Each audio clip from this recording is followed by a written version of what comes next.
Sebelumnya, saya ucapkan terima kasih kepada teman-teman yang sudah mendukung channel ini melalui Sociabas. Semoga Tuhan membalas dengan rezeki yang lebih besar lagi. Sekali lagi, Watashi ucapkan arigato.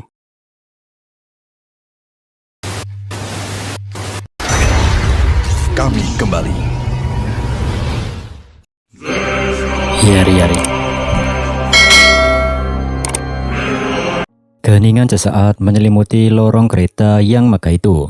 Will masih berdiri mematung, menatap sosok di hadapannya, seolah-olah sedang melihat hantu dari masa lalu. Di sisi yang lain, pemuda berambut terang yang kita kenal dengan nama Rusty, ia justru tampak sangat santai. Sembari membungkukkan badannya, Rusty mendekatkan wajah dengan senyum jahilnya. "Halo? Tok tok tok, ada orang?" tanyanya sambil bercanda. Dia tampak sangat menikmati ekspresi bingung yang terpampang jelas di wajah Will. Sedangkan MC kita sendiri, bibirnya bergetar saat ia mencoba mengeluarkan suara yang tertahan di tenggorokan. Rusty, ucap Will. Suaranya bergema di sepanjang peron kereta yang megah. Ketegangan yang sempat membeku di tempat ini pecah seketika. Dengan sisa tenaga yang ia miliki, Will menerjang maju dan tubuh mereka bertabrakan dalam sebuah pelukan yang begitu erat hingga keduanya terjatuh ke lantai peron. Debu tipis mengepul di sekitar mereka saat mereka berguling manja. Namun Will sama sekali tidak peduli. Baginya, momen hangat ini adalah bukti nyata bahwa sosok yang dipeluknya bukanlah sekedar bayangan ataupun ilusi. Dengan mata yang mulai berkaca-kaca dan napas yang terengah-engah, Will menatap wajah Rusty dari jarak yang sangat dekat. Ekspresinya dipenuhi campuran antara rasa tidak percaya dan kebahagiaan yang meluap-luap. Ini kau Rusty? Aku tidak sedang melihat hantu kan? Maksudku, aku melihatmu. Ucap Will terbata, suaranya nyaris hilang ditelan rasa ragu. Will masih terengah-engah, tatapannya kosong karena shock yang teramat sangat. Ingatannya memutar kembali tentang kenangan yang menyakitkan saat ia melihat Rusty hancur di depan matanya, sehingga membuatnya sulit mempercayai apa yang ada di depan matanya sekarang.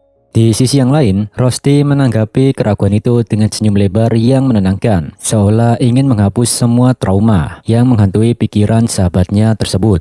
Sambil mendekatkan wajahnya, Rusty bilang, "Kau tidak melihat hantu, ini aku Rusty dalam keadaan sehat walafiat. Jadi Will, apa kau merindukanku?" Air mata mulai menggenang di pelupuk mata Will. Sebuah luapan emosi dari sesak yang selama ini ia pendam sendiri. Will tidak lagi mampu membendung badai emosi yang berkecamuk di dalam dadanya. Sambil kembali meneriakkan nama sahabatnya, ia membenamkan wajahnya di bahu Rusty dan mendekapnya erat-erat, seolah takut jika pegangannya mengendur sedikit saja, maka sosok itu akan kembali menghilang. Itulah pikir Will. Air mata MC kita jatuh membasahi seragam putih yang dikenakan Rusty. Sebuah isak tangis yang penuh dengan kelegaan, sekaligus luka yang baru saja mulai mengering. Sementara itu, Rusty terdiam sesaat, membiarkan Will meluapkan segala kesedihannya. Tatapan Rusty sedikit terharu, namun ia tahu betapa besar arti kehadirannya bagi pemuda berambut hitam itu. Di sela-sela tangis Will, Coleto bertanya dengan nada sedih, bercampur sedikit marah. "Rusty, apa ini benar-benar kau? Kami semua mengira kau sudah tewas di Terminaria. Kau bahkan menipu Kiki." Suasana haru tersebut perlahan berubah menjadi ketegangan yang penuh tanda tanya ketika Coleto melangkah maju dengan air mata yang mulai mengalir deras di pipinya. Ia merasa dihianati oleh kesedihan yang selama ini dia pikul, mengira telah kehilangan seorang teman selamanya, dan Rusty hanya menanggapi protes tersebut dengan tawa ringan. Kelihatannya memang begitu kan? Tapi Rusty yang kalian lihat tewas di Terminaria itu hanya ilusi. Ucap Rusty santai, tanpa ada beban sedikit pun di wajahnya. Mendengar penjelasan itu, Coleto hanya bisa terdiam, terperangah, tak percaya.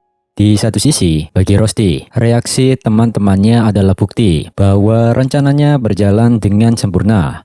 Lalu dengan nada yang lebih tenang, Rusty mulai menjelaskan apa yang sebenarnya terjadi saat peristiwa mengerikan di Terminaria. Rusty sebenarnya ingin memberitahu rekan-rekannya lebih awal, namun luka-luka yang dideritanya sempat membuatnya tak berdaya, dan hal itu membuatnya hanya bisa terbaring di tempat tidur. Rosti mengungkapkan bahwa ia dibebaskan tepat ketika konflik pengkhianatan mulai memuncak, yakni saat Sade dan kawan-kawannya menyerang lagi. Dan di tengah situasi yang kacau tersebut, Rosti direkrut menjadi agen rahasia.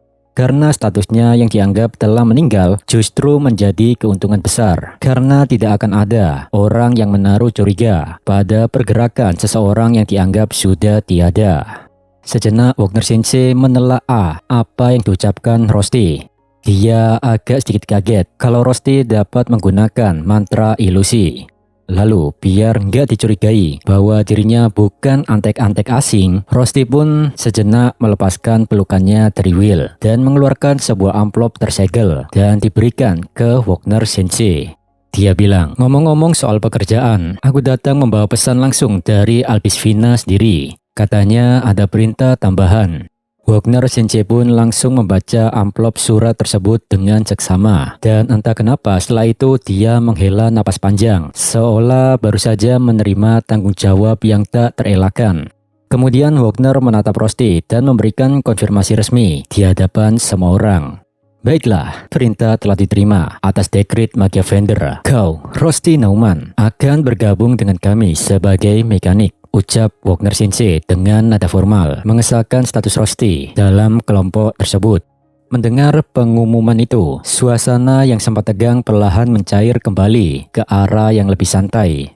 Rosti lalu menengok ke belakang ke arah Will sambil memberikan pose dua jari yang jenaka dan senyum lebarnya.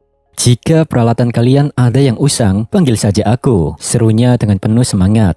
Sejenak Julius mengingat kejadian masa lalu, di mana saat dia hampir tewas karena serangan Emma yang dikendalikan Sade, tiba-tiba ada seorang penyihir yang menyelamatkannya. Dan jika dipikir lagi, Julius menduga orang yang telah menyelamatkannya adalah Rosti. Di sisi yang lain, air mata Will masih terus mengalir. Aku tidak percaya, Rosti, kau benar-benar kembali. Aku seperti bermimpi. Serunya dengan nada bergetar karena emosi yang meluap. Rosti menjawab singkat. Aku juga, Will. Aku juga merasa begitu. Will kemudian mengajak Rosti saling bertukar cerita selama perjalanan panjang menuju Samios nanti. Karena menurutnya ada banyak hal yang perlu mereka bicarakan. Akan tetapi momen hangat itu membuat Sion jijik. Kuatkan dirimu, Baga, ucap Sion. Di saat bersamaan datang Donan membawa sekop. Enak sekali kalian masih mengobrol. Dungeon Express butuh sihir untuk bergerak. Masih ada hal lain yang bisa kalian kerjakan, bukan? Suara itu memecah kegembiraan reuni para penyihir muda, mengingatkan bahwa kereta ini tidak akan melaju hanya dengan kenangan, dan tugas berat telah menanti mereka. Harapan akan perjalanan mewah yang santai. Seketika sirna begitu mereka melangkah masuk ke ruang mesin kereta. Suasana di dalam sana sungguh kontras dengan kenyamanan gerbong penumpang. Di sini penuh dengan uap panas, pipa-pipa raksasa, dan deru mesin yang memekakkan telinga.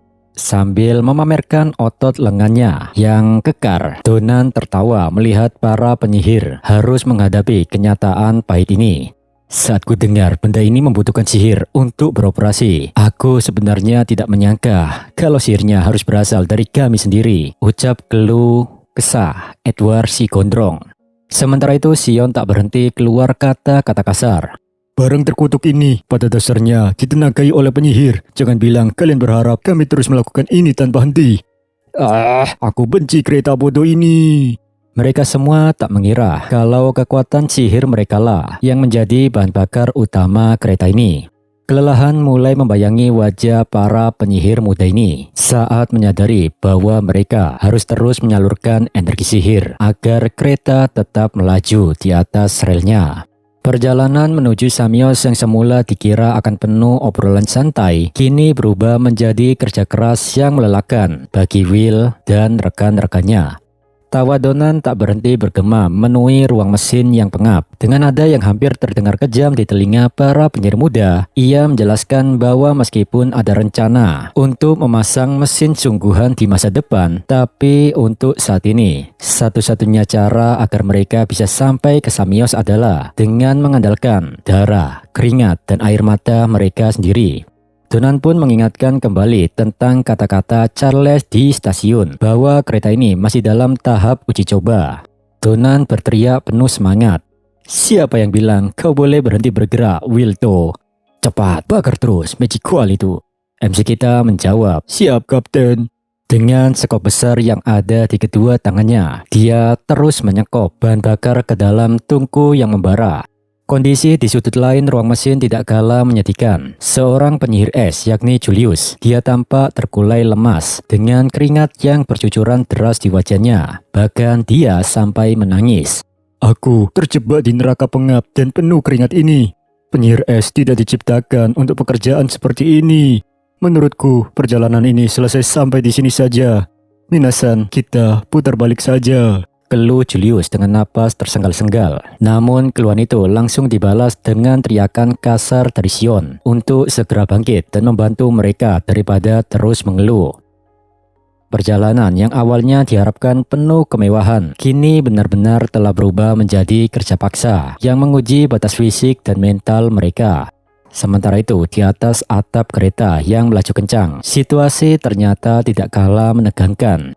Serangan sihir berkali-kali diluncurkan untuk menghalau rintangan yang muncul di sepanjang jalur rel.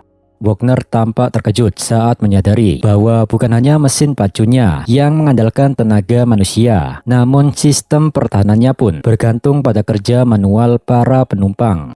Edward dengan nada dingin berkata, "Jangan bilang kau mengharapkan perjalanan yang aman. Lagi pula, namanya saja Dungeon Express."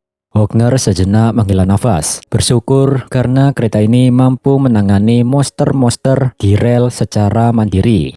Edward menambahkan bahwa tanpa daya tembak dari Heikmage, peluang mereka untuk tiba di Samios tanpa kerusakan nyaris nol. Tapi tak menutup kemungkinan tabrakan dengan monster raksasa sewaktu-waktu bisa membuat kereta ini berhenti mendadak. Bagi Edward, ini adalah sebuah kenyataan yang ironis bagi kendaraan yang dianggap sebagai sebuah mahakarya oleh Charles. Bukan hanya Wagner yang bekerja, tapi Edward juga mau tak mau mengeluarkan mantra sihirnya untuk menumbangkan segala monster yang menghadang kereta ini. Sambil menatap kosong ke arah cakrawala, Edward bergumam, "Kurasa aku akan tewas lebih dulu sebelum alat aneh ini siap digunakan untuk umum."